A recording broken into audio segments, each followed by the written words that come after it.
world currency. The New World Order.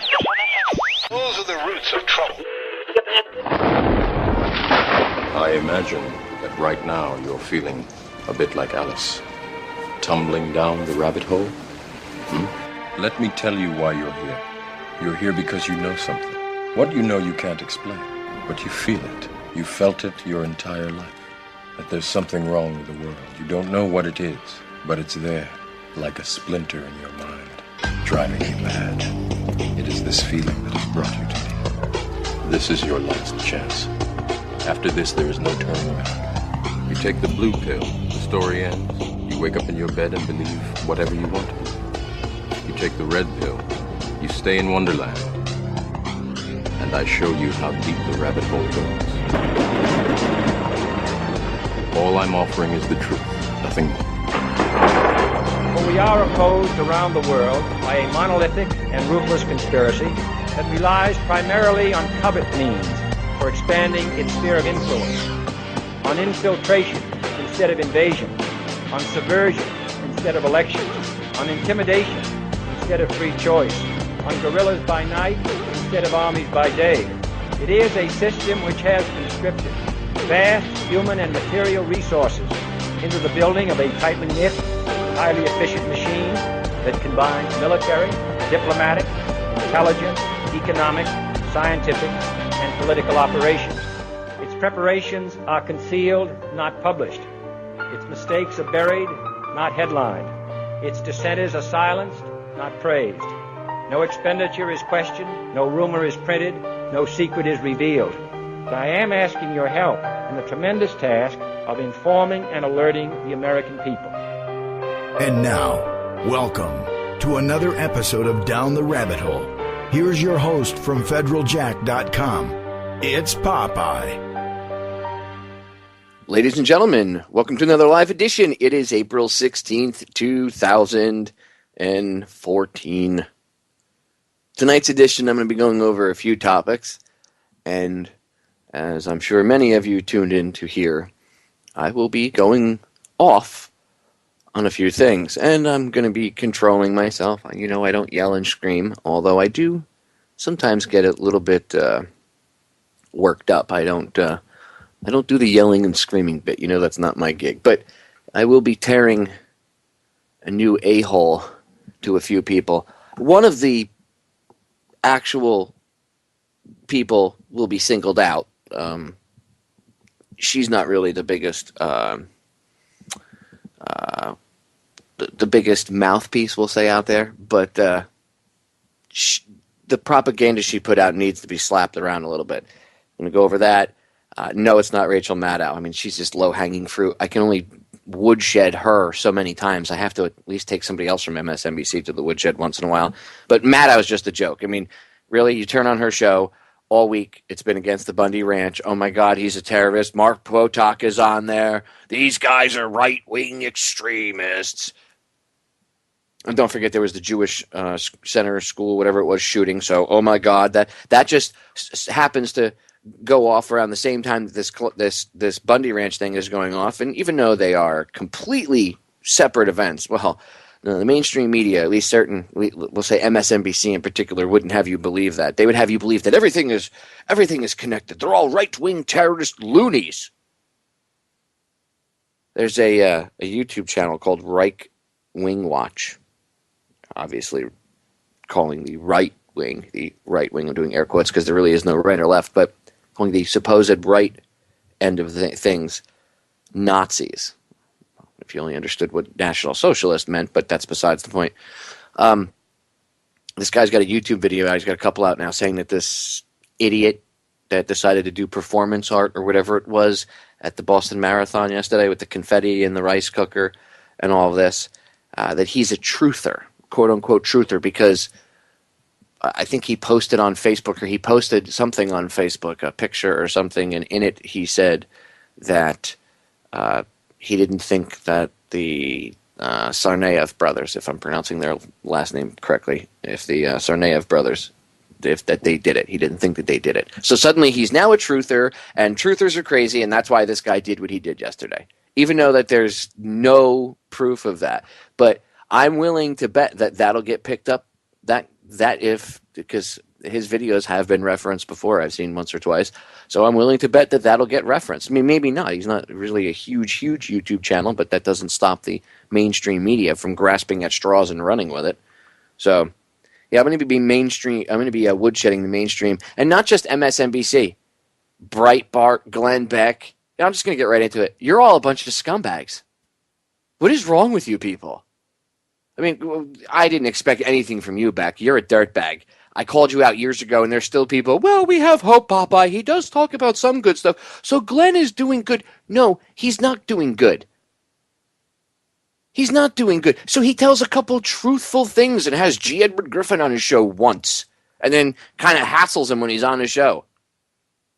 Glenn Beck is a douchebag, ladies and gentlemen. I'm not going to hold back. I'm not going to sugarcoat it for you people. If you watch him, you're being dumbed down. If you think he's telling you the truth, think again. He's lying to you. He's a snake in the grass scumbag. He admitted after he left Fox that he wasn't allowed to say certain things and talk about certain things. So he admits to censoring. Well, Popeye, it could have cost him his job. He left anyway. He's supposedly such a patriot. I'm a staunch patriot. The rumors about me being forced out of Fox because of I spoke the truth. No, you didn't. You admitted that you didn't speak the truth, you lying sack of crap. How about the videos of Glenn Beck? They're all over YouTube. Him putting the salve on his eyes, making him cry. I'm worried about this country and its future. I'm worried about the country and its future. Really? Really? You're worried about the country and its future, Glenn? Glenn is scum, ladies and gentlemen. Glenn Beck is what I would refer to as scum. Scum. Okay, flat out scum. He's a liar. He's sitting there trying to tell you that Bundy's wrong. You better be careful. He even mentions Alex Jones by name. Mentioned Jones today in his radio show. Those people are violent. Look, nothing for nothing. I don't get along with Beck. I don't play his games. And I don't also come on air and protect Alex Jones. Okay, I'm the middleman here. But in this instance, Jones didn't tell anybody to go do violence. And I don't always agree with everything Jones does. I call him out on his crap when he does something wrong, or if he does something that I think is a little bit over the top once in a while, like the Piers Morgan thing, could have calmed down a little bit on that. But the point is, he's not calling for violence. He doesn't tell his listeners to go out and, blow buildings up or, storm buildings or take things by force. He never does any of that. I mean, they would have arrested him and taken him off the air if he did that. Duh. A la Hal Turner. But Beck is going to tell his listeners, oh, Jones, he's pushing violence. No, he's not. He's not pushing violence. Actually, I'm surprised he's been more tamer about this situation than even I would have thought. Mister, if you come for our guns, we're 1776 will commence. Remember that? Well, he's been pretty tame over this whole thing. He hasn't been screaming and yelling like that. There's other people that have been talking about shooting back and everything else, which, by the way, if you're being shot at, it is called self-defense. So, I mean, this is the conversation that they don't want people to have. But he's going to go on and tell people, oh, my God, they're trying to cause violence. Pray to God, pray to God, pray to God. Glenn Beck is a false prophet, ladies and gentlemen. If you listen to that man and you think that he has any value, you're fooled. You are fooled. Well, Popeye, he talks a lot about a lot of good stuff, and no, he doesn't. He doesn't. He lies to you. Him telling you one truth out of 10 lies doesn't make up for the other 9 lies, ladies and gentlemen. Stop fooling yourself. Why do you protect people like this?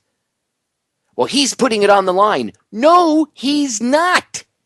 He's rich. He's made money off of bullshitting you, okay? That's what he's done.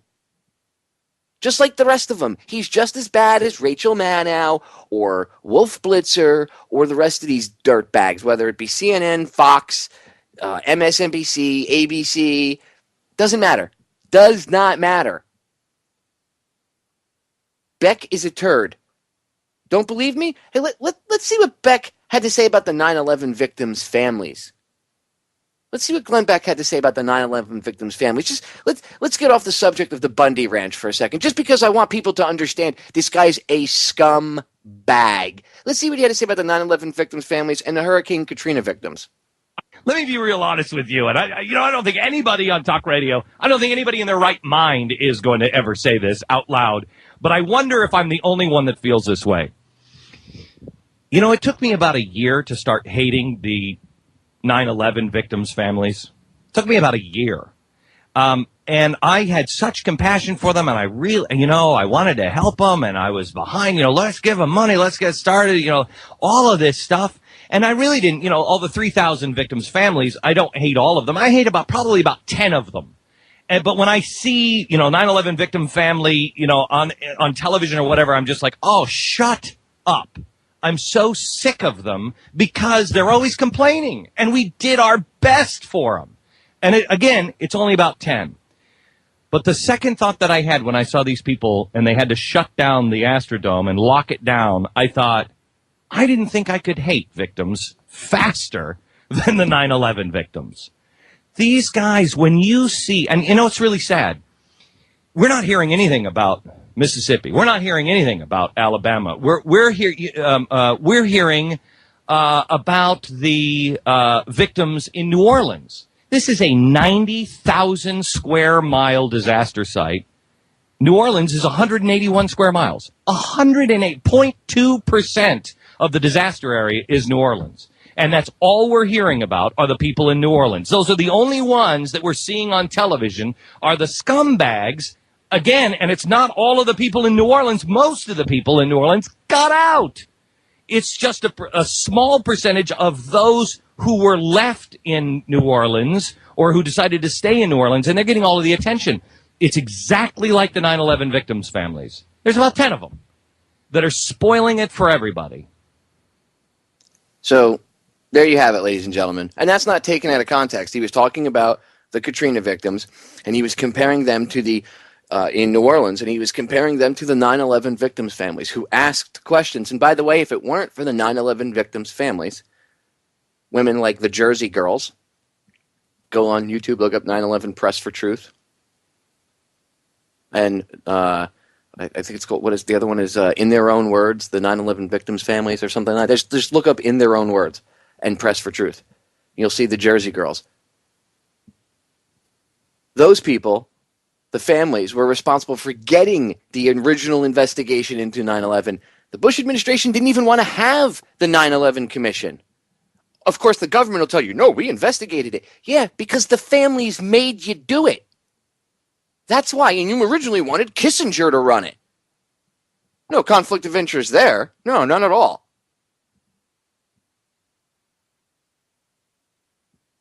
People need to wake up. This guy is a dirtbag, Glenn Beck. Okay?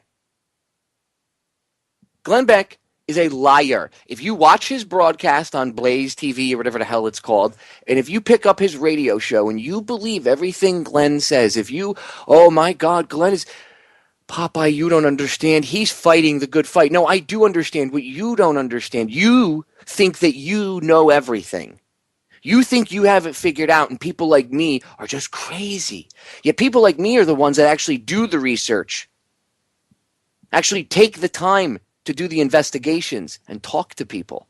Whereas people like you turn on the TV and get your information from someone. You don't actually go and do the investigation yourself. So you're relying on Glenn. Well, you think he's an okay guy.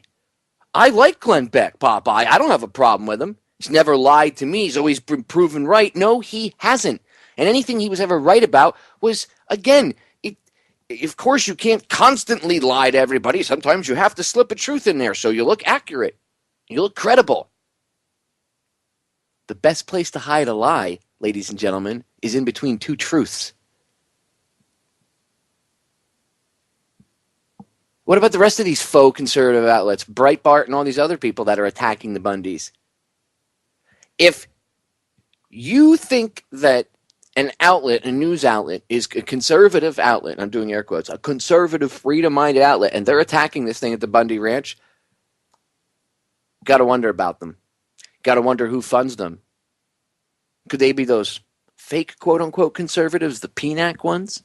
You know, the ones that brought us the Iraq War and 9/11, the ones I've warned you about, Marco Rubio, Rand Paul. Oh, don't worry, they're going to come save us. Maybe Jeb Bush 2016. Woo! Got to save us from them, the Hillary ticket and the Democrats, because it's always Democrats and Republicans, Popeye. You don't understand. Third party's got no chance. It's got no chance. No, this country has no chance because people like you are dumb. You've been dumbed down and you refuse to listen to reason. I'm hoping this will get through your thick skulls. Most of you out there already know he's a schmuck. But some of you out there, there are some of you that I know, that still think Glenn is a good guy. No, Popeye, you're wrong about Glenn. Because he talks about the Federal Reserve. He tells you George Soros is in charge of the New World Order. That's what he tells you. People like Van Jones. Remember that? Van Jones and George Soros are in charge of the New World Order. Really? Really? The janitor and mid-level management at the most are in charge? I doubt it. Van Jones would be the janitor level, and Soros, as rich as he is, he's probably maybe mid-management at the most in the whole grand scheme of things. The people that actually run things, you don't know their names. It's like the mafia, ladies and gentlemen. The true heads of the mafia aren't these big, they don't live in these big flashy houses and have all these big fancy cars. And you know, they're usually little old men that drive a 30-year-old vehicle, live in an old house, and you'd never suspect them. The guy's probably the bagger at the grocery store. That's how they do it. It's called operational security. You don't think that they learned long ago that running around and flashing and flaunting your stuff draws attention? How do you think this thing's gone on so long? They have people out there that go in the media and they allow their faces to be published and things that they do to be talked about. Mid-level management at the most. All you faux conservatives out there that think that the Bundys are wrong, you should all be ashamed of yourselves. Every single one of you. Every one of you. Oh, those militia guys, they're trying to start a war. No, I'll actually give those militia guys credit. Because they're not being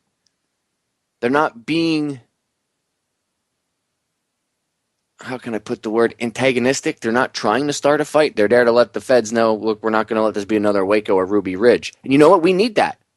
We need people to stand up. Now, I said on Friday, I do still stand by this.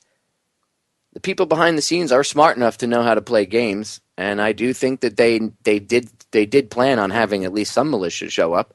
Maybe they were surprised, but I don't think that they were surprised. I just think they realized that there was a lot more media attention, and if it played out the way it has in the past, it would really look bad on them.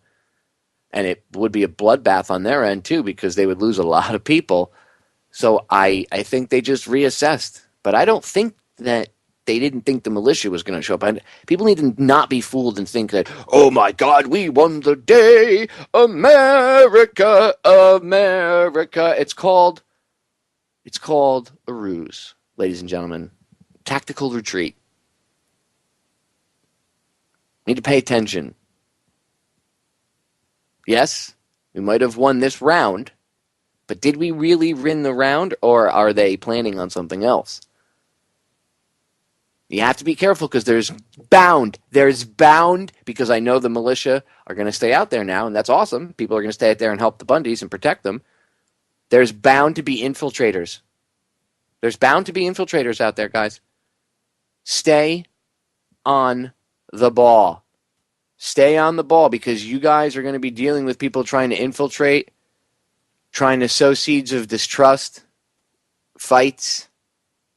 Just be careful. All right. So, staying on the vein of the Bundy Ranch, we got about 7 minutes before we go to break. I want to start playing this clip because it's short from MSNBC. This woman named Krystal Ball. I think that's her name, or Krystal. What do you think that Krystal Bell, Krystal Ball, whatever the hell her name is. Ugh. Krystal. Ugh. her sign-off thing, her little signature like thing, all these MSNBC hosts seem to do this. They sign off with their final word, and they hand it over to the next host. I guess either her show or this little piece is called Crystal Clear. Oh, so original. So original, MSNBC. Let's see what Krystal has to say, shall we? This young, energetic, I'm sure smart individual. I'm sure she knows a lot of things about politics and history. Let's hear what she has to say. Next Monday is Patriots Day in Boston, and thousands of modern patriots will take to the streets to run, to celebrate, and to come together out of tragedy, proving true the words of our pledge. One nation, under God, indivisible. That word, though, patriot, it's become a really loaded one. To see what I mean, consider Cliven Bundy, the rancher who has refused to pay the people of the U.S. what he owes for use of our land. Okay, apparently I expected too much from an MSNBC talking head. I'm being sarcastic. I didn't expect anything. Cliven Bundy refuses to pay money he owes for the use of our land. The use of our land. Our land. Well, first of all, it really isn't your land, Krystal. Let's just get something straight. It doesn't belong to MSNBC. It doesn't belong to the federal government. I don't even care if a court said it does. Just remember, the Supreme Court did rule that black people were vermin at one point. So, I mean, should we still go by that ruling? We do have a black president. Does that mean we have vermin as our president? Actually, if we were going to have vermin, I'd rather have Vermin Supreme, the dude from California that wears the big fisherman's boot on his head. If you don't know what I'm talking about, look it up on YouTube. Anyway, sidetrack, little joke, try to make you smile, ladies and gentlemen. Anyway, back to tearing apart this MSNBC talking head. So, Bundy's a terrorist because he won't pay money for the use of our land to the federal government. He wants to undermine our republic. No, actually, you're undermining the republic, tool. Perhaps you should actually go look up the country the founders actually created, because it's certainly not the one you're pushing. Maybe your founder, the person you look up to, the person who founded or supposedly founded, that's a whole side argument. What you believe in, maybe you're a commie. Maybe you believe in that the whole Marxist idea, maybe. Maybe then maybe all the land is everyone's, and oh my God, he's not paying for the use of it. Well, then maybe that kind of makes sense, because in a republic, the country that our founding fathers formed, Mr. Bundy is actually in the right. His family's been ranching that land, lady, since the 1800s. The BLM wasn't even in existence. You weren't even a twinkle in your daddy's eye. In fact, your granddaddy wasn't even a twinkle in his daddy's eye, probably. Know your facts, but no, you're just reading the teleprompter like a good talking head, like a talking seal.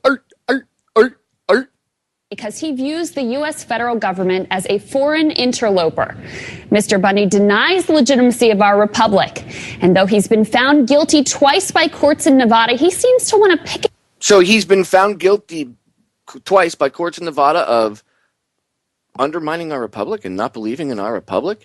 Not believing in the government, or not giving or falling or kneeling down to the government's authority is not undermining our republic. Do you know who Thomas Jefferson was, lady? You know who he was?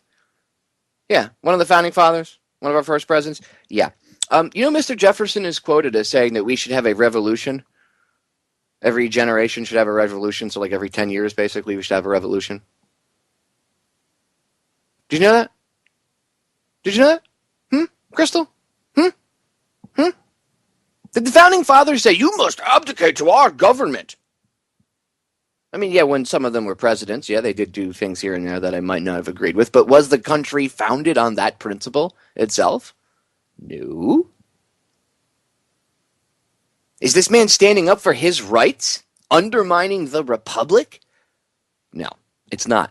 It's actually strengthening it. What you're doing, Krystal, and what MSNBC is doing, and what the government is doing, and the BLM and everybody else is doing, is undermining our republic. Let's get that straight. And choose the laws that he feels like obeying. But to many on the right, he's a hero, a patriot. In fact, the word patriot has become almost synonymous with right-wing, anti-government views. On the fringe, quote-unquote patriot groups are grounded in extreme anti-government doctrine, conspiracy theories, and fear of impending government violence. They have names like 22nd Field Force, Alabama Militia, American Patriot Party, and the John Birch Society. Many of the protesters drawn to Cliven Bundy's ranch with firearms, ready to do whatever it takes to keep Cliven Bundy from complying with federal law, were militia members, part of that patriot movement. In more mainstream political thought, the word patriot has become so closely associated with the political right that it was on the now infamous IRS BOLO list, the implication being that where you find the word patriot, you will likely find a politically active conservative group. In fact, though, a lot of what is done... So you're actually defending the IRS going after groups based on their political affiliation. That's what you just did. Well, it's on their BOLO list, so if the IRS says it's okay, it must be okay. But that whole thing has been shown that was the IRS targeting people because of their politics, which is illegal. And it's, Lois Lerner, amongst other people, should be in jail. Oh, that's right. You work for the Apologist Network, MSNBC. I'm sorry. Those are all phony scandals. Right? Those are all fake scandals. According to Jay Carney and the rest of the White House press staff, right? Phony scandals, Krystal. I'm going to finish taking her to the Woodshed, and then we'll get down to some information about the Bundy Ranch and other things when we get back. Stay tuned. We are back, ladies and gentlemen. I'm going to read you two quotes before I get back to the woodshedding of Miss Krystal Ball, another one of the MSNBC mouthpieces. None of them use their brains. They put them on. They have a teleprompter, and this goes for all the networks. They speak. Once in a while, they might have one that has a brain that can intelligently answer a question if something's thrown at her or him, but most of these questions are already scripted. So I want to read you two quotes. Two quotes I want to read before we get back into the woodshedding. First one's by President John F. Kennedy. Let us not seek the Republican answer or the Democratic answer, but the right answer. Let us not seek to fix the blame for the past. Let us accept our own responsibility for the future. Very powerful quote. Very powerful words. You don't hear politicians or presidents speak like that anymore, at all. At all. I'll repeat it one more time. Let us not seek the Republican answer or the Democratic answer, but the right answer. Let us not seek to fix the blame for the past. Let us accept our own responsibility for the future. Do you see what he's saying? Do you see what he's saying? This was a Democratic president, a quote-unquote Democrat.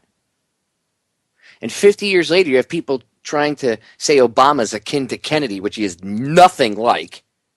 Kennedy wasn't perfect, but Obama is nothing like Kennedy. Not even close.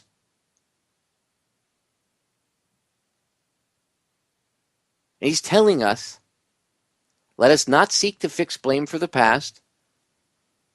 Current president, it's all the Bush administration's fault. It's all the former administration's fault. It's all this person's fault. It's all that person's fault. I had no idea. Let us accept our own responsibility for the future. President Kennedy said that. Does President Obama say that? Did President George W. Muppet say that? I don't think so. Again, one more time. Let us not seek the Republican answer or the Democratic answer, but the right answer. Let's not seek fix the blame for the past. Let us accept our own responsibility for the future. Do you understand? Take personal responsibility. Don't sit there and say, well, it's all the fault of this person, and this person, and this person, because that doesn't solve anything. And stop thinking that, well, the Republicans will solve it. No, the Democrats will solve it. He was telling you not to look to either side. He was telling you not to go and say, well, the Democrats have it, or no, the Republicans are the ones that have it right. No, let's choose the correct answer for the situation, not amongst party lines, because you're blinded by ignorance. The second quote, very simple, by Sun Tzu. If you don't know who Sun Tzu is, go look up The Art of War. And go look up Sun Tzu and do your homework. I've read The Art of War multiple times, cover to cover. I often quote Sun Tzu. And I certainly, anybody that knows me, knows I actually use a lot of his ideas, his quotes, his tactical thinking. I use it in my everyday life. And I know many other people do too. And when you do, you'd be surprised at the positive effects. It's not magic, but our modern military, the Pentagon, uses Sun Tzu. The Art of War. They base some of their tactics, some of their decisions off of his philosophies. Should go learn who Sun Tzu was and go learn about the art of war. Here's the quote. The supreme art of war is to subdue the enemy without fighting.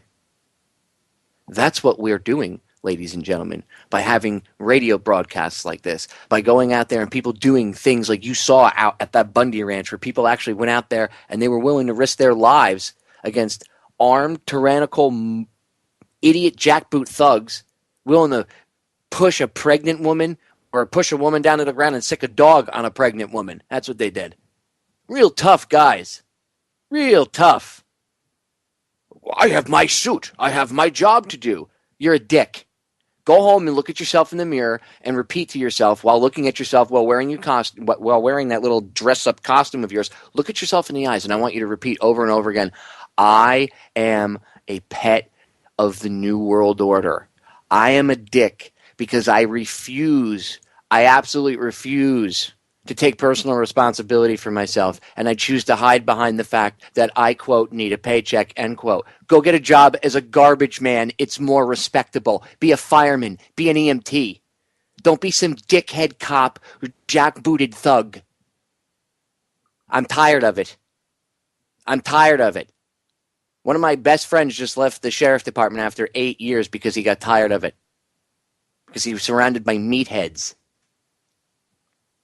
That's what they do. They get rid of the good people, and they keep the idiots that are willing to follow orders. Well, guess what? Go look up The Night of Long Knives. Look what history has shown over and over and over again. When the useful idiots are no longer useful, you get pushed to the side because you're just as expendable as everybody else. You're not special. You and your costume. You don't have any power, genius. If you took your costume and your little badge off and stood there with a pair of Bermuda shorts and a Hawaiian t-shirt on, guess what? You wouldn't have that authority. You think any of those ranchers or anybody would even listen to you, or even they'd laugh at you? But see, you have that little costume and you have guns and you have supposed government authority. So you're a bully. You're a bully.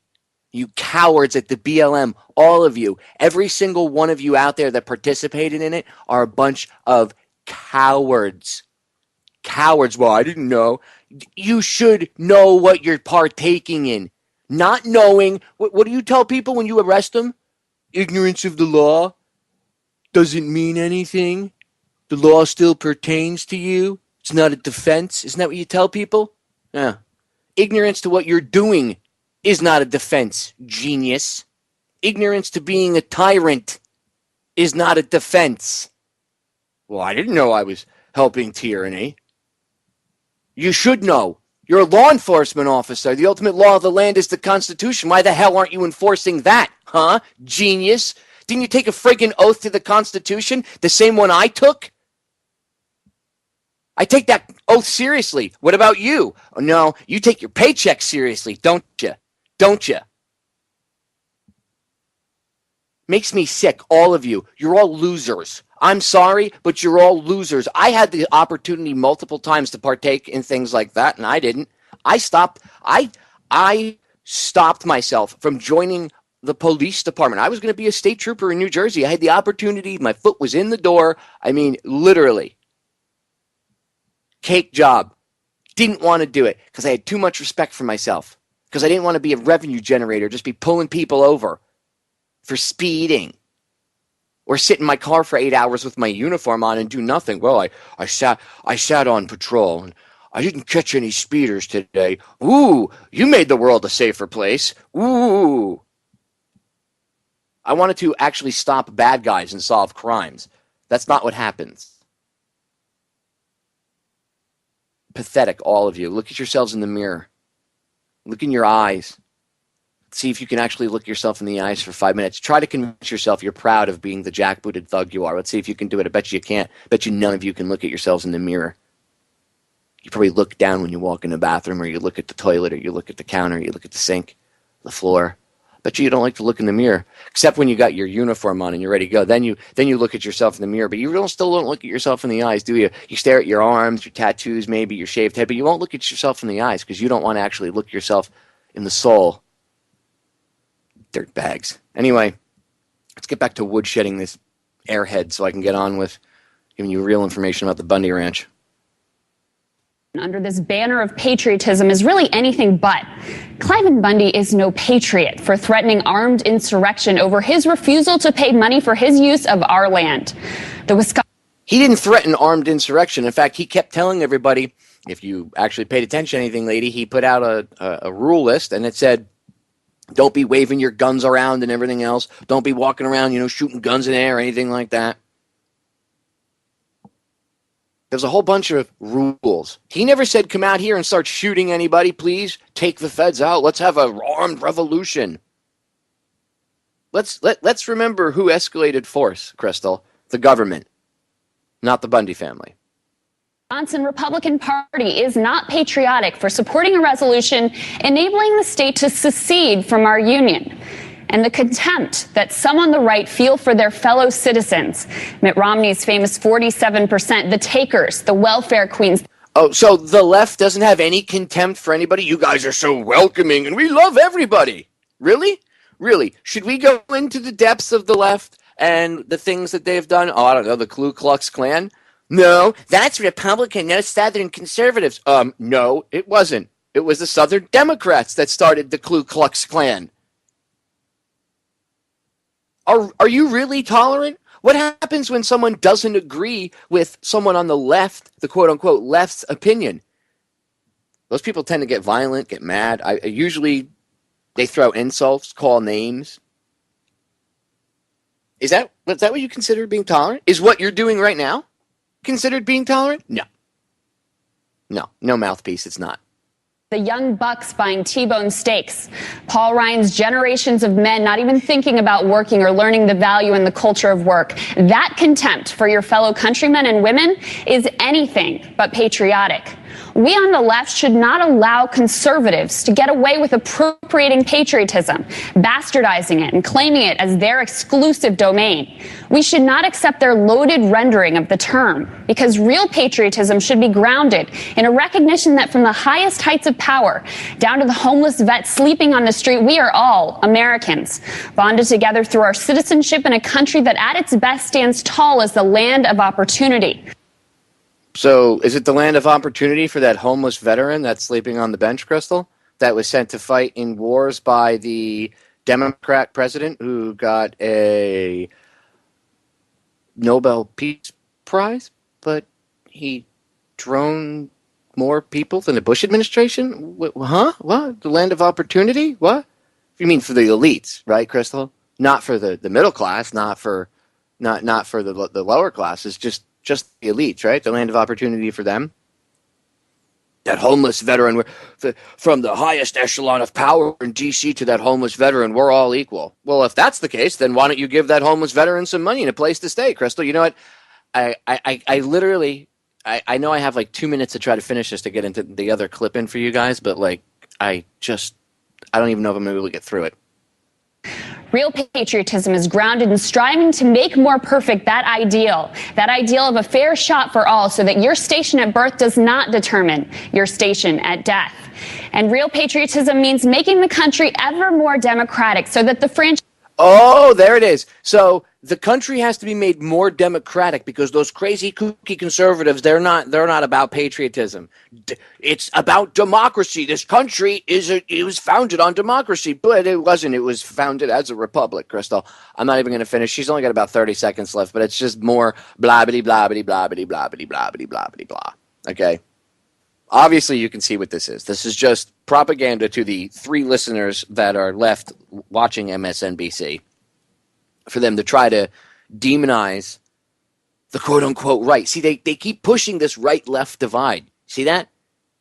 Again, if they really cared about putting out any real information, they would tell you that right-left divide is fake, but they don't. Anyway, I'm going to play a clip from a YouTuber by the name of Storm Clouds Gathering. You guys might have heard this. Seen it on YouTube, whatnot. But he's done a pretty good investigative research into what's going on at the Bundy Ranch and behind the scenes there, and he did a really good video. So I'm going to throw this on for like the next 11 minutes. And now you heard what the mainstream media, is pushing out there. Oh, he's a crazy blah blah blah blah blah. Now let's see what some investigative journalism into this whole mess turns up, shall we? Let's take a look. There are some very powerful people who've done their best to cover up what really happened at Bundy Ranch in Clark County, Nevada. Fortunately, they failed. In this video, we're going to present you with evidence of blatant corruption and criminal activities that anyone, including law enforcement, can easily verify. But before we go into the details, it's important to acknowledge here that the political left and the political right are watching this crisis through very different eyes. You on the left saw this old rancher defying the federal government over cattle raising fees, with right-wing pundits pleading his case and armed militia moving in to intervene. Probably gave you the impression of a Tea Party temper tantrum with guns. Given some of the personalities who were involved in the media circus surrounding this, that impression is perfectly understandable. But underneath the appearances, there is something here that all Americans need to see, whether they consider themselves conservative, liberal, or none of the above. All I ask is that you suspend your preconceived notions of what this crisis was about for 5 minutes. First, let's eliminate some of the disinformation, speculation, and conspiracy theories. Here's a story that a lot of people were spreading around without fact-checking. As of yesterday, it had over 47,000 shares on Facebook alone. That's not views, that's shares. The author claims that the siege of Bundy Ranch was really about fracking leases. That's a provocative narrative, one that I actually found very interesting. But just because something is plausible doesn't mean it's true. For evidence, the article links out to this page on shalereporter.com, which does indeed talk about the Bureau of Land Management, aka BLM, leasing out land in Nevada for fracking. Trouble is, the author and 47,000 other people overlooked the blatantly obvious fact that the land in question is in northeastern Nevada. Clark County isn't in northeastern Nevada. That's not a minor detail. Please, pretty please with a cherry on top, fact check before you spread information, people. Always fact check. Then there was this other line that kept getting spread around. And this is a direct quote. There are developers working for military contractors that want the land and water for mining weapons-grade minerals for industry. They want to sell the land by the highway for real estate development because it's close to I-15. This claim wasn't backed up by even so much as a link. It was pure hearsay. Furthermore, it doesn't even make any sense. Military contractors like Blackwater want land for mining and weapons-grade minerals. To be perfectly honest, I get the impression this story was fabricated by some stoned college kid who thought it would be hilarious to send it to an alternative media outlet as a prank. You gotta admit, as a prank, that's pretty epic. Especially since it worked. A media figure with a fairly decent-sized audience, and I'm not going to name any names, blasted it out to the public without asking for any evidence or even critically examining the claim. A lot of people took that report and started spreading it around. And pretty soon there were people just repeating the narrative, not even knowing where it came from. That's bad. Providing an echo chamber for unfounded rumors and wild speculation is not journalism. The alternative media really needs to tighten their standards of evidence. This is a major problem. All right, moving along, here we have this story that the showdown in Nevada was really about an underhanded business deal involving Senator Harry Reid, his son, the BLM, and a $5 billion solar energy plant. You probably saw a few people sharing links related to these claims. Let's fact check. Claim number 1. Senator Harry Reid's son, Rory Reid, is the primary representative for the ENN Energy Group, a Chinese energy company involved in a $5 billion solar project planned for Clark County, Nevada, on the very land where the Bundy Ranch is located. First source, Reuters, August 31st, 2012. Well, this is interesting. Turns out the conflicts of interest in this project were well documented, but Harry pushed it through anyway. He even pushed it through in spite of the controversy that was stirred up when the land was sold to ENN for $4.5 million, even though separate appraisals valued the land at between $29.6 and $38.6 million. Claim number 2. Harry Reid put one of his former employees in charge of the Bureau of Land Management and thereby used his leverage in the agency to clear the Bundys off the land. What do they claim as their source? CBS, Las Vegas. That's interesting. Neil Korse, the current BLM chief, is indeed a former advisor for Harry Reid. And Harry Reid is a Senate Majority Leader, and therefore was directly involved in his confirmation. That's another serious conflict of interest there, considering that BLM is claiming jurisdiction over the land where Roy Reid's company wants to build. But do we have any evidence that Reid actually exercised that influence in the agency to get what he wanted? Well, that brings us to claim number 3. Supposedly, the BLM had posted on their website that they needed to get the Bundy family off the land to make room for the energy project, but the BLM has removed the page. The website that made this claim posted a screenshot split into 2 files and a link to a text version of that page that someone else had copied. To be honest, this is pretty weak. Though it does seem to match the overall narrative here, this would never be admissible in court. Let's dig a little deeper, shall we? What if there's a version of the site cached somewhere on the web? Let's try the Wayback Machine on archive.org. Nope. No dice. Page was never cached on Wayback Machine. Let's try Google's cache. Bingo! Here it is, folks. This is Google's record of what used to be on the site. Non-governmental organizations have expressed concern that the regional mitigation strategy for the Dry Lake Solar Energy Zone utilizes Gold Butte as the location for off-site mitigation for impacts from solar development, and those restoration activities are not durable with the presence of trespass cattle. They specifically refer to the solar project as a justification to seize Clive and Bundy's cattle. Funny thing is, we found the mitigation strategy for the Dry Lake Solar Energy Zone, and guess who wrote it? That would be the BLM. Pretty convenient for Harry Reid, isn't it? Now, I took a screenshot of the Google cache right away. As I'm compiling the information, I go back and I look at it again an hour later. And what do you know? Someone came and took the cached version down from Google. Someone is trying to cover this thing up and fast. But you know what? They missed one. I found this cached version of the page on archive.is.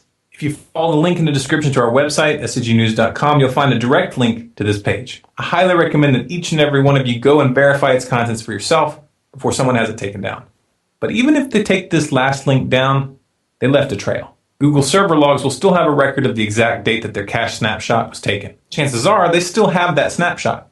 And you know what? Even if somebody tried to erase it completely, it is very easy for forensic technicians to recover data like this. Even if it seems to be deleted from the system, the digital trace is still there. The BLM servers and every computer involved also have a trail, and trying to remove that trail would leave an even bigger trail. All we need is somebody in law enforcement with a spine. But that's another story, isn't it? This isn't about turtles, folks. It's not even about cattle. This is about money and power. Turns out our little friend Harry Reid has a nice little empire rigged for himself in Nevada. Let's take a look at this article from the LA Times. This is from 2003. Apparently, it's no secret that Harry's way of profiting off of his position is to push through business deals that help his family members. He's got family representing virtually every major industry, and they're doing quite well, thank you very much. Thing is, this is technically not illegal. In fact, it's become the standard way to bribe politicians in the United States. You can't line their pockets directly, but you can line their sons' pockets, and their cousins' pockets, and their uncles' pockets all you want. However, using a federal agency to seize cattle and to physically intimidate and brutalize a family to facilitate that dirty deal, that's all kinds of illegal. Then they tried to cover up the evidence, and that's also a crime. Again, all we need is a law enforcement officer with a spine. I'll be perfectly honest. When I saw some of the media personalities that were capitalizing on this drama, I was very skeptical. But once I understood what was really going on, I understood right away why people's blood is boiling. Take another look at what happened on that ranch. Imagine Clive Bundy was your father or grandfather. Imagine if his wife was your mother or grandmother. Imagine it was your family whose livelihood was being destroyed by some filthy rich politician who just can't get enough. What happened in Clark County, Nevada, struck a nerve with the American people. But the response that we saw had very little to do with this particular crisis. There is something much deeper brewing under the surface in America. This showdown was just a catalyst. It wasn't the greatest atrocity of the decade or even of the year. I wish that people had felt this moved by the NSA's domestic spying program, or the secret kill list, or the drone program, or the Libyan war, or the Iraq war, or the Afghan war. I wish people had been activated by something bigger than the plight of a cattle rancher. But you know what? We don't get to pick the breaking point. Rosa Parks sparked a civil rights movement with a refusal to sit in the back of the bus. Clive Bundy almost started the Second American Revolution by refusing to let the feds run him over. Now, even knowing the real story, hearing about militia mobilizing all over the country to come physically defend the Bundy family is probably still very disconcerting for many progressives. This was a very dangerous situation. A lot of people could have ended up dead. But consider this. Remember back in 2011 when riot police swooped in to brutally crush the Occupy movement? Remember how you felt? No one stood up for them. No one fought back. And what was the result? The thugs won. The media quickly switched to a new distraction, and the public forgot. Imagine if it had been different. Imagine if the people swarmed in from all over the country, not to wave signs in the air, but to stand up for your rights, even if they disagreed with you politically. That didn't happen, but it should have. It's been said that the enemy of your enemy is your friend. Trouble is, people of the United States have been a bit confused about who the enemy really is.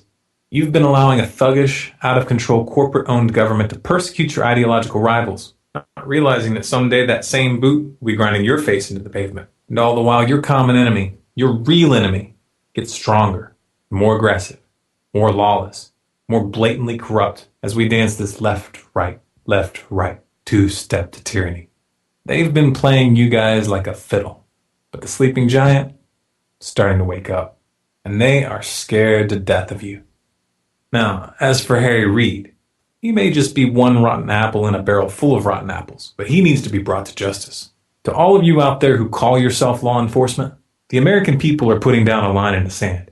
If you don't stand up for justice, if you do not hold these scumbags accountable for their crimes, if you do not at least raise your voice and take a public stand, then you are an accomplice. You are discrediting the entire framework of law and order, and you are giving the people a clear mandate to remove you from your office. If you agree, then send this video to every person that you know, especially to police, military, and veterans. Send it to your congressman. Send it to your local news station, to your local newspaper, to your local radio station. You have permission to download this video and distribute and present it in any venue, commercial or non-commercial, under the condition that the content is not altered, shortened, or added to in any way. To make it easier, we're providing a direct download link on our website, scgnews.com. If you want more content like this, subscribe to Storm Clouds Gathering on YouTube. You can find Storm Clouds Gathering and SCG News on Facebook, Twitter, and Google+. And on our website, you can sign up for email updates to get notified anytime new content is added. I suggest you go check out Storm Clouds Gathering on YouTube, ladies and gentlemen. Great channel. Gives out a ton of good information. One of the many people out there standing up and doing this voluntarily. This is how we're going to save this country. The biggest problem we have right now is ignorance. Once we shed the veil of ignorance, everything else is a lot easier. It's not going to be easy, but it'll be easier once people are less ignorant. Stay tuned. We'll be back with hour number 2, 3 short minutes. Don't go anywhere.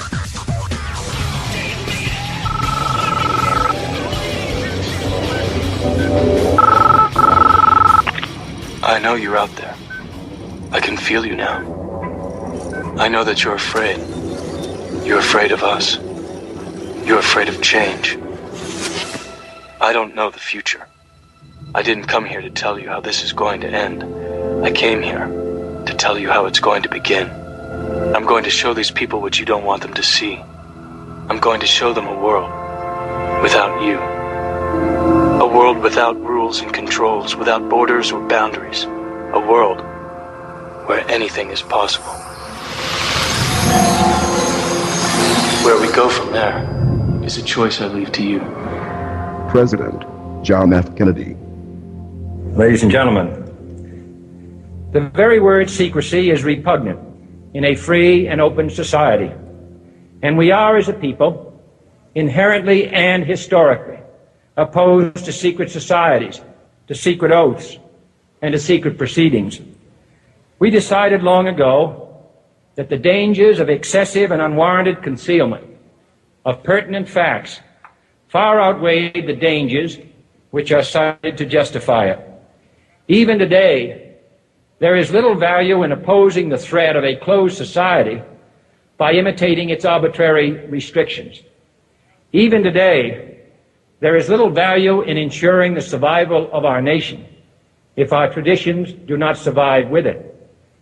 And there is very grave danger that an announced need for increased security will be seized upon by those anxious to expand its meaning to the very limits of official censorship and concealment.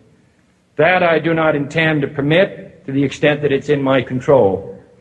And no official of my administration, whether his rank is high or low, civilian or military, should interpret my words here tonight as an excuse to censor the news, to stifle dissent, to cover up our mistakes, or to withhold from the press and the public the facts they deserve to know.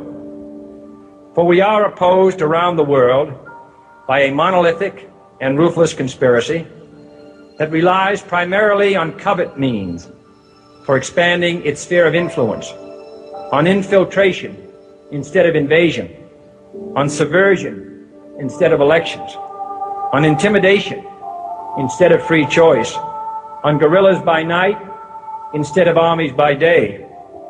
It is a system which has conscripted vast human and material resources into the building of a tightly knit, highly efficient machine that combines military, diplomatic, intelligence, economic, scientific, and political operations. Its preparations are concealed, not published.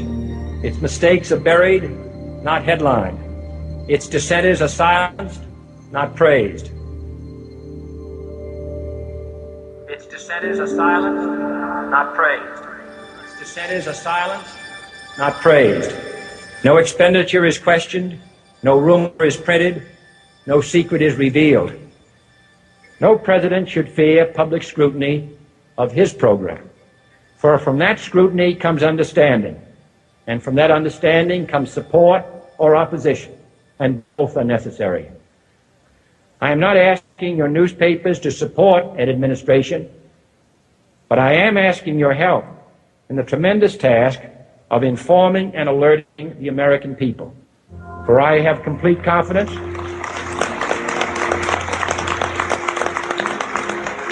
in the response and dedication of our citizens whenever they are fully informed.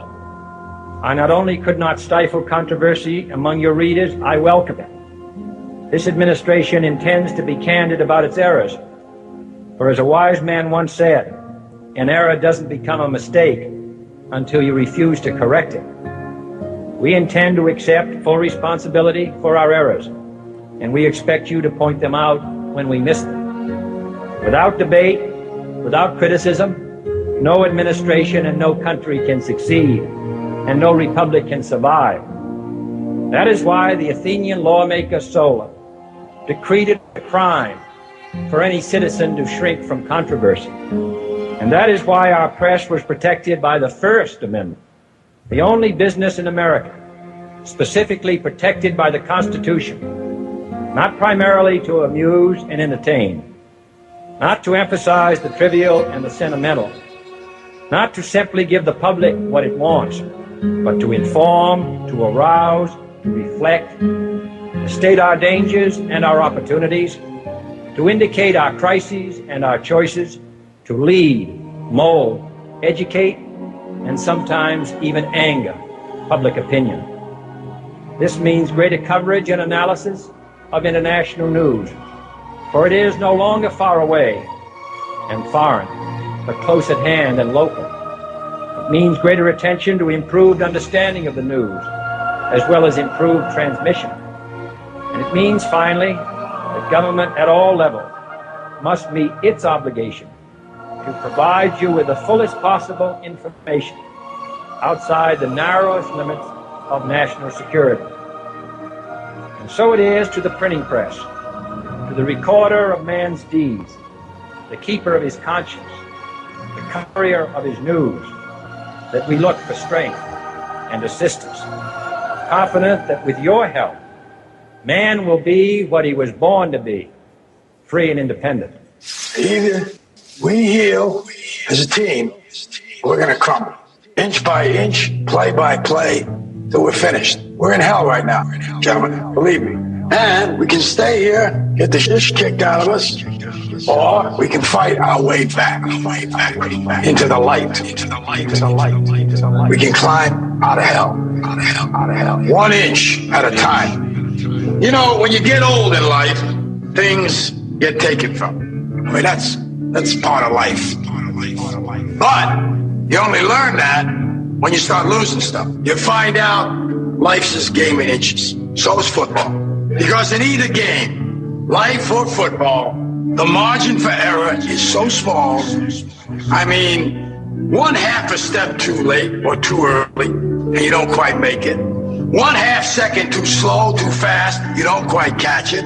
The inches we need are everywhere around us. Hell yeah. They're in every break of the game, every minute, every second. On this team, we fight for that inch.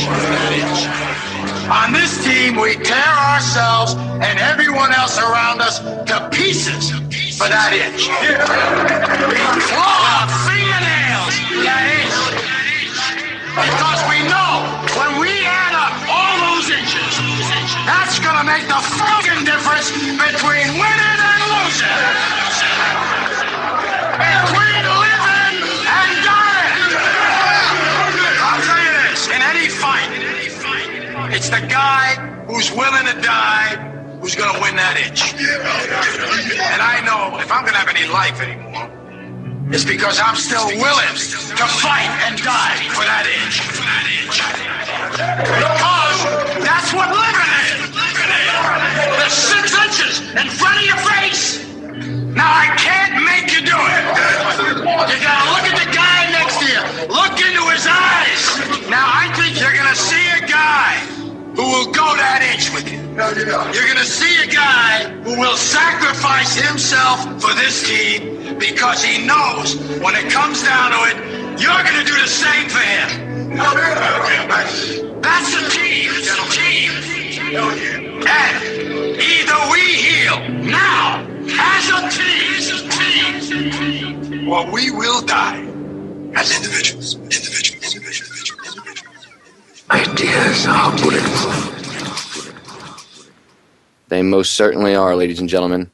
Welcome back to hour number 2 here in tonight's live edition, DTRH. I figured after the week as everybody's had, and it is that most busy week, we'll say, of the season of sacrifice. I mean, the season is about 40 days long, but it's this 1 week period here between the 15th and the 19th that they, powers that shouldn't be, like to pull things off. A lot of negativity out there, a lot of evil. We talk about a lot of negative things, so I figured that everybody could use a bit of a pick-me-up. That's why I put that together. That's why I edited it the way I did, and I play that because people need to hear what Kennedy had to say. You don't hear presidents speak like that anymore. You don't. The words secret society do not come out of a president's mouth ever nowadays. Last time I heard a president reference a secret society, well, they weren't even presidents. It was Kerry and Bush. And somebody asked Obama when he was on the thing, but he kind of blew it off too. They were the only ones that referenced Skull and Bones and said, yeah, it's so secret I can't talk about it. You don't hear presidents talk openly like that anymore. You don't hear presidents say, I want you to talk about our controversies. Go ahead. I welcome it. We need that type of discussion. When was the last time you heard a president quote an Athenian lawmaker? Greece, where the idea of modern-day democracy, not the Democratic Party, but democracy and the idea of republics and freedom, and as we know it today compared to the way things were before that, you don't hear anybody quote ancient Greeks. No.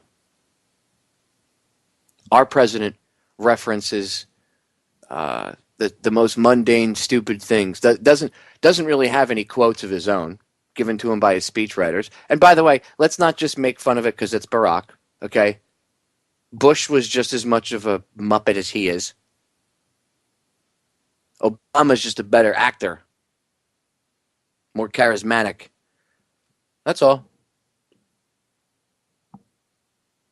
Doesn't make him any less different. But the Bush was the same. Ladies and gentlemen, this whole thing is the same.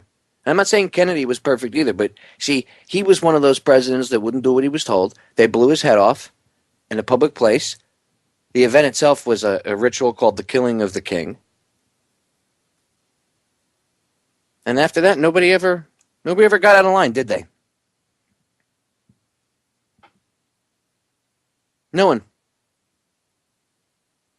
I think it was Bill Hicks that used to have a skit about this. Not the assassination, museum in Dealey Plaza, but if I remember, I think it was Bill Hicks that had this little skit, and he said, people always wonder why presidents do what they're told, and since Kennedy, no one's ever stepped out of line. It's because after they're elected, they bring them into office, and they have like this little secret room in the White House, and they bring them in and they sit them down and they turn the lights off, they close the door, projector screen comes out of the ceiling, and on comes a projector, and there's this never before seen angle of the Kennedy assassination, and it plays through, and then the lights come back on, the projector goes off, and the screen goes up, and the voice comes over a loudspeaker. Any questions? And it's kind of a joke, but at the same time, he was throwing truth out there. These presidents know what happens. I mean, now they're handpicked. I'm not saying that he wasn't back then, but he went against the grain. Kennedy wasn't perfect, but he had a profound change of mind during his presidency, and he realized what was going on. A lot of people say he was referencing communism in that speech, Popeye, and you've taken that out of context. Really? Really? When was the last time you heard talk of communism in secret societies? Well, at least in the official narrative. I mean, it does actually exist, but when was the last time you heard about that? By any politician talking about it openly. You never hear the term secret society ever, because that would open the door, wouldn't it? Maybe Kennedy realized what communism was. Maybe he realized that communism wasn't really communism, and it wasn't really based off of Marxism, and that Marx really didn't write the Communist Manifesto. Maybe he did enough research. How do you know? The research I've done shows that he was a changed man. I'm not saying he was perfect, but obviously they blew his head off for a reason, didn't they? So I felt it important for you guys to hear that. And I know a lot of you have heard it before. I know most of the listeners love it when I play it, but I play it because I know I have new listeners every day, and every time I play it, I always get a message or an email. Someone telling me, wow, that Kennedy speech is amazing and powerful. You're right, it is, and you don't hear presidents talk like that anymore, do you? There's a video that goes along with it. It might still be up on YouTube. It's called The President Who Told the Truth. It's been copied over and over and over again, so I'm sure there's at least one copy still floating around. Over the years, the channels that it was on had been attacked in one way, shape, or form. Typical YouTube. But there's no censorship on the internet. What are you talking about? It's a conspiracy theory, right? I've been getting censored by YouTube for years. Other people are getting censored left and right. I'm not the only one, by the way. That's how they roll. Anyway, I want to play a piece of audio for you. It's a quick few-minute clip. I got about 10 minutes left. I'm going to tear into this, and then the other side, I got Dr. Christina Sanchez going to talk about cannabis and how it fights cancer, and actually the science behind it. You'll hear her say that she's been researching this for 10 years plus. What? What? How come I didn't know about this 10 years ago? Gee, take a guess. I'll get into this on the other side of the segment. But first, I want to play this next clip. This is something that if you're in Florida, doesn't matter if you're in South Florida, Central Florida, North Florida, the Panhandle, the Keys, you need to pay attention to this. Okay, we need to get on this. People have fought to get smart meters removed from their houses, and now FP&L down here, Florida Power and Light, wants to charge extra a fee plus extra money per month for you to use the old meter instead of using their smart meter. And they said it's because it costs more to use the old meter.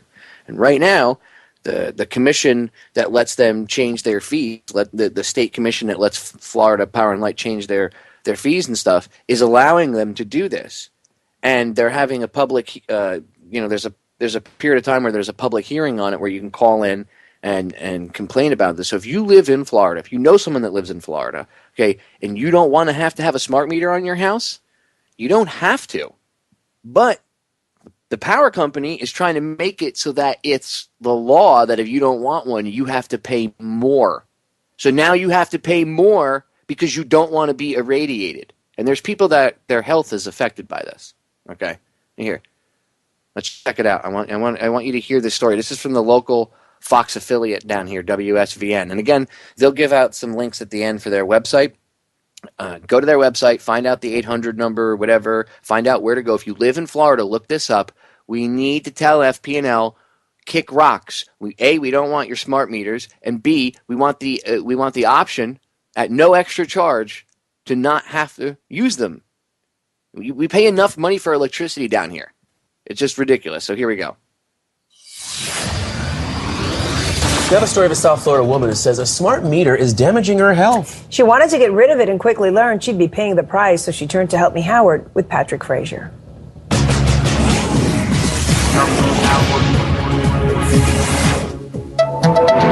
Florida Power and Light loves the smart meters, which allows a customer to see how much electricity they're using at any time of the day and electronically sends that same information to the power company. But in South Florida, some people blame them for causing fires in their homes. Caught fire and fried my beautiful new kitchen. Some customers believe that the radio frequency sent from the smart meters is dangerous to their health. And across the country, groups have tried to block them from being installed on their homes. Others, like Elizabeth Chalker, are terrified of the electronic signals the smart meters send out. Genetic deficiencies with immune system dysfunction. Elizabeth is so sensitive to light, she had to wear sunglasses during our interview. And when a smart meter was installed at her home, she got worse. The migraines were getting worse. The neurological twitching, stuff like that was getting worse. Elizabeth finally got FPL to replace the smart meter with the older meter. And those added symptoms that I was having have dissipated. Elizabeth felt better.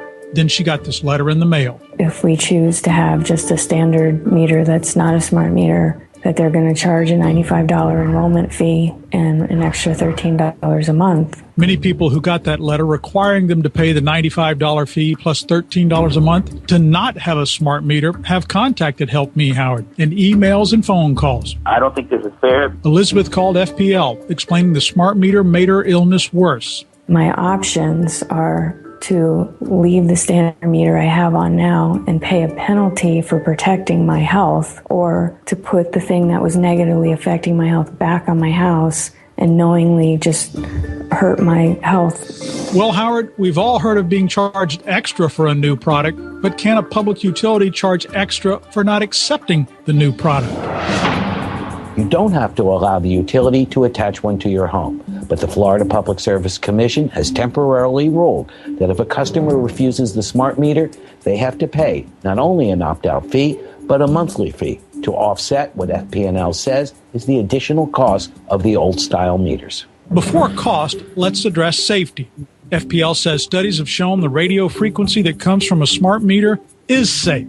And they use the same frequency as any number of household equipment or household devices that you use, including a cordless phone, a cell phone. As for why they charge more to people who don't want to keep the old meter, FPL says because it costs them more. We now have to retain a team of meter readers that have to cover our 27,000 square mile service area on a monthly basis to go out, manually read the meters. But Howard says if you don't want to pay more to keep an old meter, you still have a chance. The Public Service Commission is going to be conducting hearings in the next few months to determine whether they should finalize the plan to force customers to pay extra if they don't want a smart meter. If you don't and don't want to pay a monthly fee, call the Public Service Commission and lodge a complaint.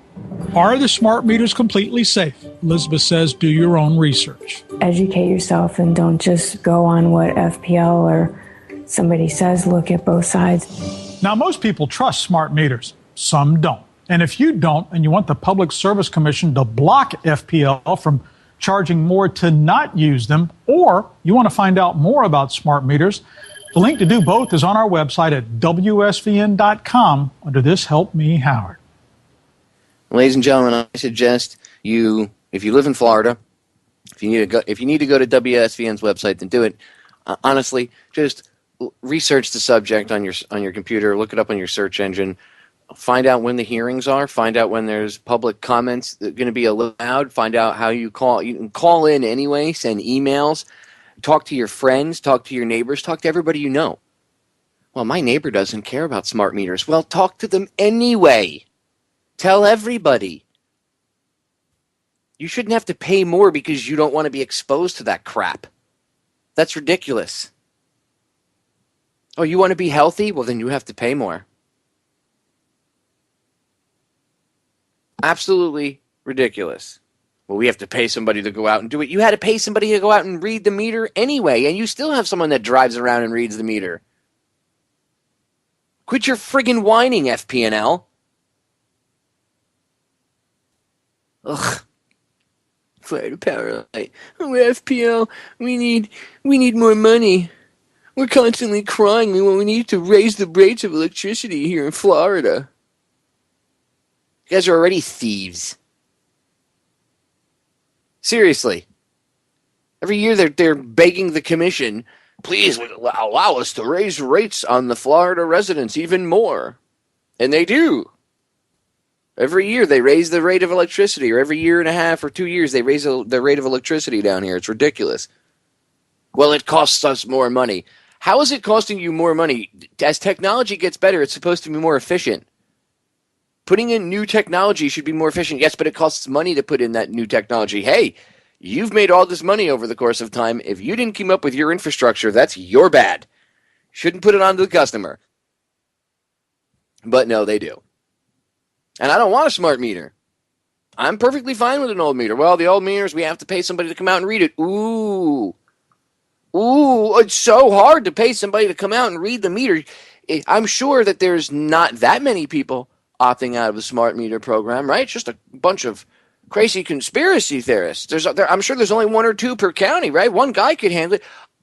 Oh, there's actually more people that are concerned about their health and they're not conspiracy theorists? And like, perhaps maybe you have actually enough customers that it would cost you a couple bucks because you can't rely on your smart meters? God forbid, you can't fire 10 people. You can only fire 8 of them. You need 2 of them per county to go run around, or 3 of them.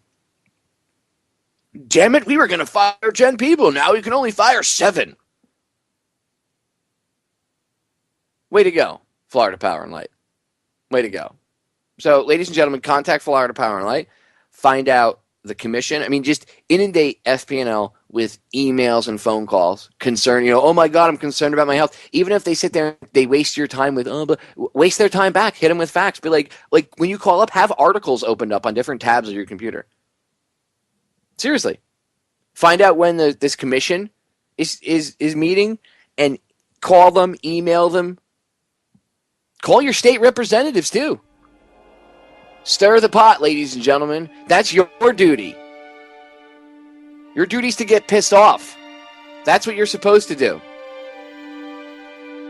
Their duty is to listen to you and do what you actually tell them to do, not what they're doing. We're going to break. Stay tuned. We'll be right back. When we come back, medical cannabis. Stay tuned. We are back, ladies and gentlemen. Final segment, tonight's live edition of Down the Rabbit Hole. I want to, before I kick off into the medical cannabis clip that I'm going to play for you, everybody needs to hear this so they understand the science a little bit, and you can cut this piece of audio out and play it for your family, your loved ones. Play them the whole broadcast, but at least play them this part so they understand the science of how it fights cancer. And then you also understand that the way it fights cancer is one of the ways that it also fights all these other diseases too, because of the receptors and how your body accepts it. But I'm going to get into that in a second. First, I wanted to announce something that I hadn't announced yet. And it was because I wanted to get the Canna Moms on and interview them. By the way, I have a third interview coming up. I got to finish putting it together for you all. A third mother, her name's Giselle. She's down here in Miami, and she's one of the Canna Moms. I got a chance to interview her the other day. So you'll be hearing from a third mom. But before I get into that, I had gotten so focused on that, I had forgotten. I interviewed Garen Angel, the owner of Magical Butter, a couple weeks back. And I just haven't gotten around to getting that up together. I've been so focused on the Canna Moms. And like I said, I took Luke up to actually interview Renee Petro physically up in Tampa the other day. And I'm waiting for that video to come out. It's gonna be good, really good interview. But anyway, I got so focused on that I had forgotten to talk about what I had talked about with Garen. He's going to give me another 3 machines to give away. And what I'm going to do is, just like I did the last time, I gave the machines away to somebody who was sick. So this time, what I want you all to do is, I want you, the listeners, you have to email me. Okay, I know this takes a little time. Oh my God, Popeye, we have to take time out of our day. Well, that's what actually being a positive change in the world is. So I want you, the listener, to email me.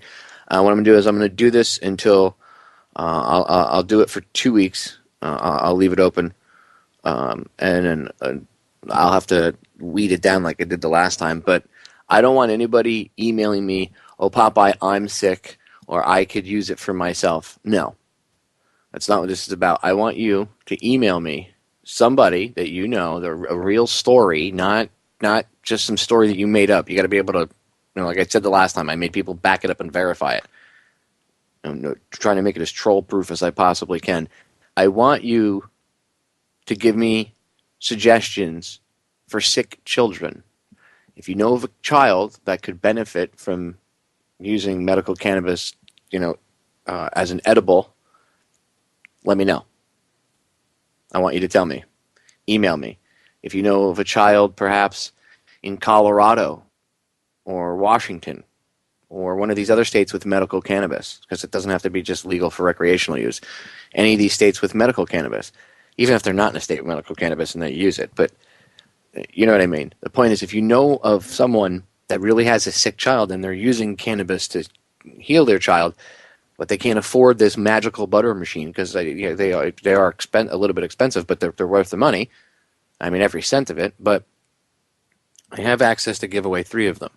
And I want to change 3 people's lives again, like I did the last time I gave them away. I gave them away to 3 people that could use them to at least help make themselves, cannabis oil, can of butter, whatever. And I want to be able to do the same thing again. I want to help 3 more people. I want to at least change 3 more people's lives for the good, as best that I have the power to do so. So, with the help of you, the listener, I want you to email me. And you can email me at contactdtrh@yahoo.com. I'll say that again. The full word, contact. So you literally the full word, not like, hey, contact me at. No. The email address itself is the full word spelled out, contact, and then DTRH@yahoo.com. Email me, and just like I did the last time, I'll narrow it down, and I want to, I'll make sure they get sent the machines. I want to literally help change someone's lives, people's lives for the better, and you can help me do that. I want you to feel the positive energy, how good it feels to change someone's life for the good, and you benefit no way, shape, or form. Financially, physically, nothing. You benefit no way. I want to offer you that. I want to give you that feeling. If you've never felt it before, I'm sure most of you listening to this broadcast are good people. So I'm sure you have before. But if you maybe haven't gotten a chance to do it in a while, and you want to feel like you're doing something, you want to actually do something, make a positive difference, here's your chance. Contact me at the following email. The full email address is contactdtrh@yahoo.com. And again, I don't want you to email me and tell me, oh, well, you know, my little brother is sick or this or that. If you have a sick child yourself and you contact me, that's fine. But you have to, and I hate to sound like a prick when I say this, but you have to verify it somehow. I have to be able to verify it, that it's real.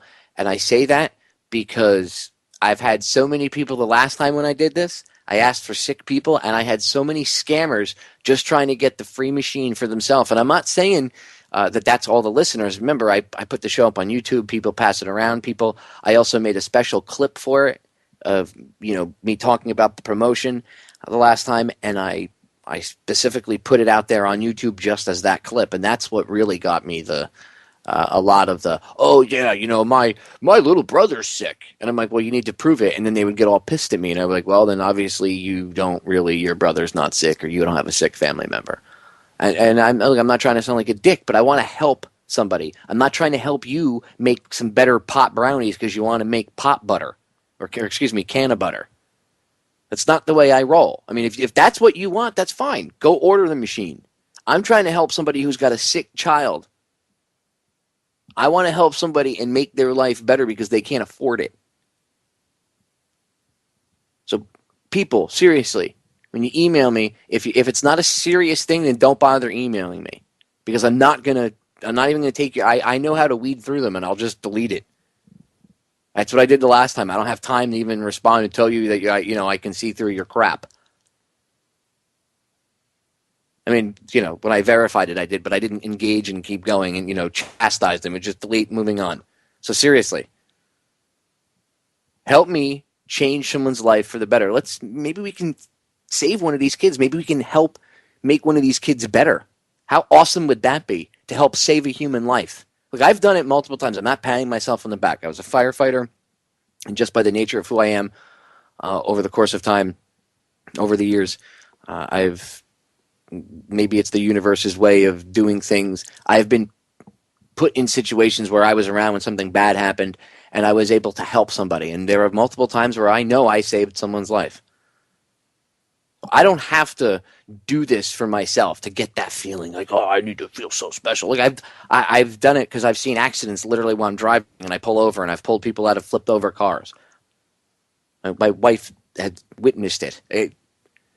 That's how I am. There's other people that are out there that are like that. So I don't need to do this for me. I'm doing it because I want to help people, but I want you. I could easily go out and do the research myself.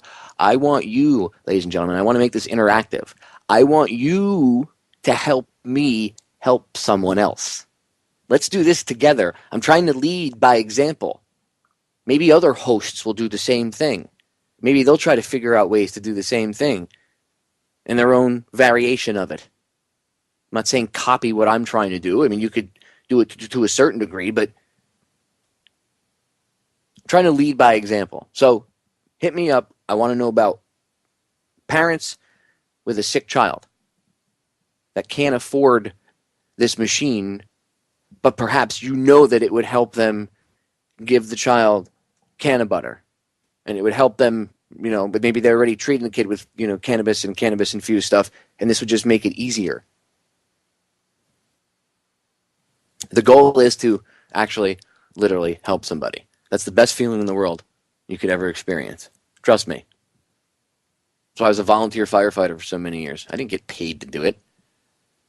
Once a year, the town would give us, I think it was a check for like $200, and that covers, it was a clothing allowance. They had to cover the cost of any of our clothing that got destroyed during fighting fires, because you'd be in your regular civilian attire, get a fire call, run to the firehouse, throw your gear on, hop on the trucks, and roll out to the scene. That's the way we worked.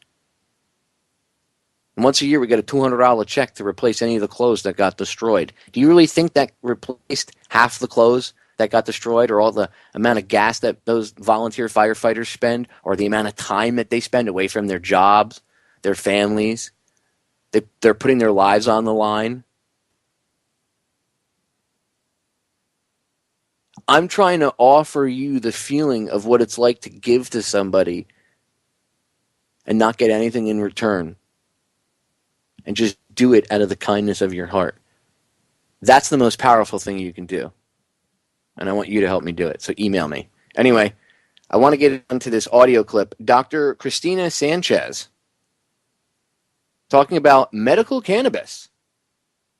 Dr. Christina Sanchez talking about medical cannabis and how, well, talking about cannabis, I should say itself, but talking about the medical benefits, the medical qualities of cannabis. And you're going to hear her talk about how she's been researching this for a very long time, and you're going to be like, what? What? How come I didn't hear about that?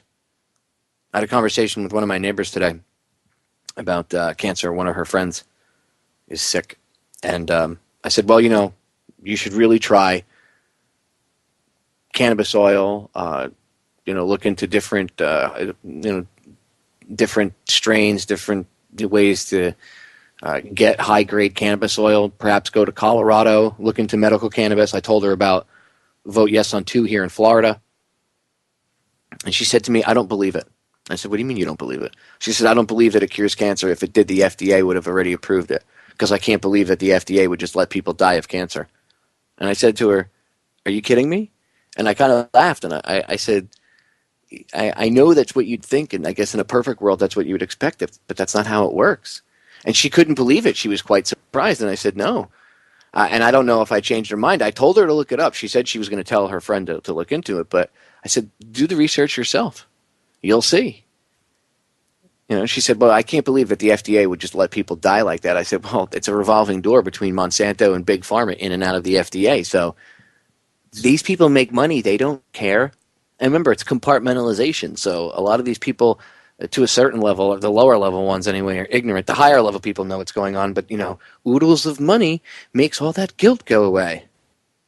These are the same people that wouldn't take a lot of these big pharma meds themselves or give the vaccines to their own children. Anyway, I digress. Dr. Christina Sanchez on how cannabis cures and not only fights, but cures cancer. And remember, how it attaches to the receptors that you hear her talking about is also how it gets into the body, and then it stimulates your endocannabinoid system, helps stimulate your immune system, which fights off all these different ailments. It's like steroids, but naturally for your immune system. So here we go. Dr. Christina Sanchez on how cannabis cures cancer.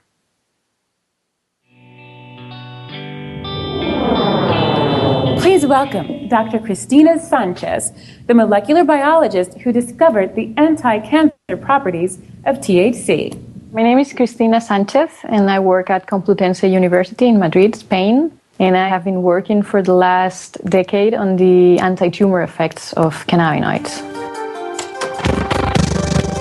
In the early 1960s, Rafi Mishulam from the Hebrew University in Israel characterized the main compound in marijuana producing the psychoactive effects that we all know. The cannabis plant has been known for millennia. After the discovery of this compound that is called THC, it was pretty obvious that this compound had to be acting on the cells, on our organism, through a mechanism, through a molecular mechanism. And in the 1980s, 2 specific targets for THC were discovered, something that we call cannabinoid receptors. And after the discovery of the receptor, it was obvious that our body has to synthesize something that binds to these receptors. It was pretty obvious that it was something endogenously produced by our own bodies that was acting through these receptors. And these compounds, these endogenously produced cannabinoids, were found a few years later, and it's what we call the endocannabinoids, because they are produced endogenously inside our bodies. These compounds, the endocannabinoids, together with the receptors and the enzymes that synthesize, that produce the endocannabinoids and that degrade the endocannabinoids, are what we call the endocannabinoid system. And we now know that the endocannabinoid system regulates a lot of biological function. Appetite, food intake, motor behavior, reproduction, and many, many other functions. And that's why the plant has such a wide therapeutic potential. We started working in this project 15 years ago, and it was basically by chance. We were working with astrocytes at that time, and we decided to change the model and work with astrocytoma cells, the tumoral cells. And we observed that when we treated these cells with cannabinoids, THC, the main psychoactive component of cannabis, it was killing the cells in our petri dishes. We were killing the cells. So we thought that we were facing some potential anti-tumoral responses. And then we decided to analyze these compounds in animal models of breast and brain tumors. The results we have obtained are telling us that cannabinoids may be useful for the treatment of breast cancer. We started to do experiments in animal models of glioblastoma, brain tumors, and we observed that cannabinoids were very potent in reducing tumor growth. Cells can die in different ways, and after cannabinoid treatment, they were dying in the clean way. They were committing suicide, which is something you really want when you have an anti-tumoral drug. One of the advantages of cannabinoids or cannabinoid-based medicines would be that they target specifically tumor cells. They do not have any toxic effect on normal, non-tumoral cells. And this is an advantage with respect of standard chemotherapy that target basically everything. When we started to see these anti-tumor and cell-killing effects on cancer cells, we decided to set aside our metabolic studies and to focus on cancer. I cannot understand why in the States cannabis is under Schedule 1, because it is pretty obvious, not only from our work, but from work from many other researchers, that the plant has a very wide therapeutic potential. We are in contact with doctors in Spain, oncologists, neuro-oncologists, and breast specialists that are willing to test these compounds in human patients. The plant, besides THC, produces cannabidiol. And this compound is very special because it is not psychoactive. It has been demonstrated that it's a very, very potent antioxidant. It protects the brain from stress and from damage, kills cancer cells. And when you combine it with THC, it produces synergistic effects, which means that the effect of THC is potentiated. At this point, we have enough preclinical evidence supporting the idea that cannabinoids may have anti-tumoral properties. We, as researchers, should explore in more depth and be willing to try in many different pathologies. Cannabis has an enormous therapeutic potential. Did you hear what she just said? Cannabis has an enormous therapeutic potential. You heard her just say, this is a doctor. This isn't some pot-smoking hippie who just wants to get high. This is a doctor. A doctor who has been doing her research on this for 10 years plus. What did she say? I don't understand why in the States it's Schedule I drug with all the evidence to prove that it's got all these therapeutic qualities. Wait, could you say that again, doctor? I don't understand why it's considered a Schedule I drug in the U.S. with all of its therapeutic properties. I'm tired of hearing the argument from people that it's about people wanting to get high. It's not about people wanting to get high. I've played the audio evidence before. Go back, what was it, about 2 months ago, a month and a half, 2 months ago? The title of the broadcast is Debunking the Mainstream Media's Anti-Cannabis Propaganda. Something along those lines. It was like 2-3 months ago I did the broadcast. And I played audio clips where you could hear how people just smoking it. It wasn't, I mean, some people were infusing the oil in some of the clips. In one case, the woman just smoking it fixed her tremors, and she was able to take care of her kid and be what she says is a better mother to her children because of it. Most of you heard the broadcast. If you didn't, go back and listen in the archives. You know, you often hear me recommend to go back and listen to the archives and say to you, listen, go back and listen to this show, or go back. And I try to give you the dates or a roundabout time. The archives are there for you people to go back and listen to. I'm talking about the archives on federaljack.com. You can listen to my shows on Truth Frequency too, but my archives on Federal Jack, a lot of times I reference shows that I did maybe last year before I was on Truth Frequency. All of these older broadcasts are on federaljack.com under the archive section for Down the Rabbit Hole. It's very easy to find. It's all over the place on the website for you to be able to click links to it or a widget to go there. I mean, it's all there. You can't miss it. You have to just take 30 seconds to pay attention. Remember, that's your part of the personal responsibility is you have to engage your brain and not expect everything to be handed to you on the smartphone silver platter. I mean, it's very smartphone friendly, but don't get me wrong. That's not what I mean. But everybody, because of smartphones and iPads, have become so dumbed down and, instant, 24-hour news cycle and everything else. Everybody wants what? It's not there. I have to search for it. I have to click a link. Yes. But all those older broadcasts are there. Every one of them. And I urge you all to go back and listen to the older broadcasts. There's a downloadable page. A lot of you will say, well, it's hard for me to listen at work. Do you have a smartphone? Yeah? Okay. You have Wi-Fi at your house? Yeah? Or at work that you have access to? Yeah? Okay. Log in on your Wi-Fi so you don't use up any of your data on your phone. Log in on your Wi-Fi. Go to federaljack.com/Popeye. federaljack.com/Popeye. Very simple. Very easy to remember. One more time, federaljack.com/Popeye.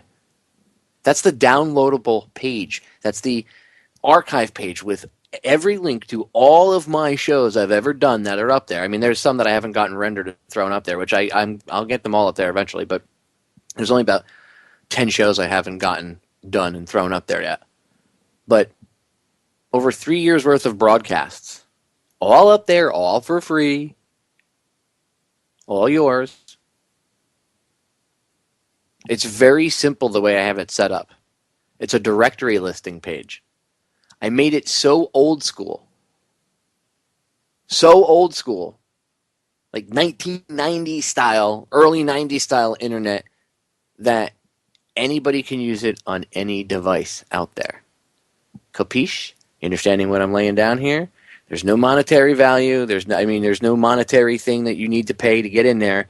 It's free. Don't get me wrong. There is a donation button. Yes, if people want to donate, that's fine. But I don't beg, for money, and I'm not going to charge you for the archives.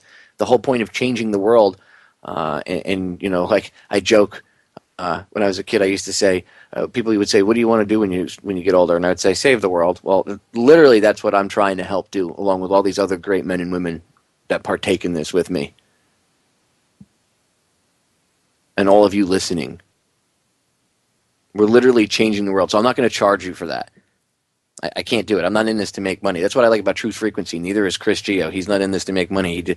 He offers so much stuff to the hosts and all this stuff that a lot of places, other places might charge for and stuff. It's a good network to be at for that kind of vibe. Anyway,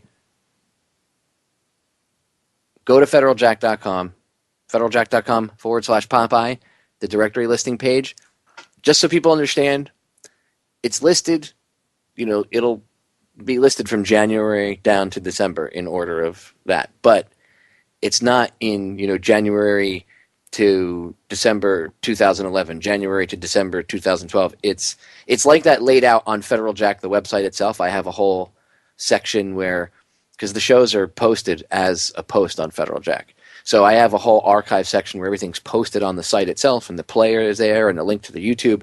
But if you want to download it to your smartphone, your MP3 player, your computer, whatever. Look, again, Wi-Fi, federaljack.com/Popeye, directory listing page. Click any of those links, and then your device will ask you, do you want to download it or play it from the internet? Download it to your phone. Download it to your device. And then when you're at work, put your earphone in your ear and, instead of listening to music, listen to the show. And I'm telling you, go rip all the older shows. Take all of it. And there's a whole download section there with movies and MP3s and ebooks. Take that too. Take it all. The site is an archive. It's a repository for researchers to go educate themselves. The whole point of this is to level the playing field, as L. Fletcher Prouty used to say. Colonel L. Fletcher Prouty, when asked why he would do this. He knew where the line was, but he did this because he wanted to level the playing field. Well, that's what I'm trying to do, ladies and gentlemen. I'm offering you all the Hoffman sunglasses I'm pulling the shades off your eyes so you will be like Neo at the end of the Matrix with your hand up saying, no, I will not comply and I will not bow down to your fake power. I will not give in to you. And you'll see the Matrix for what it is. This is Sparta! With that, we are out of time, ladies and gentlemen. The show goes by so fast. Vote yes on 2 in Florida. Look up FP&L thing, as I told you. Remember, medical cannabis this November in Florida. Let's pass it. Vote yes on 2. The solutions to our problems are an inside job. Ladies and gentlemen, I love you all. I'm out of here.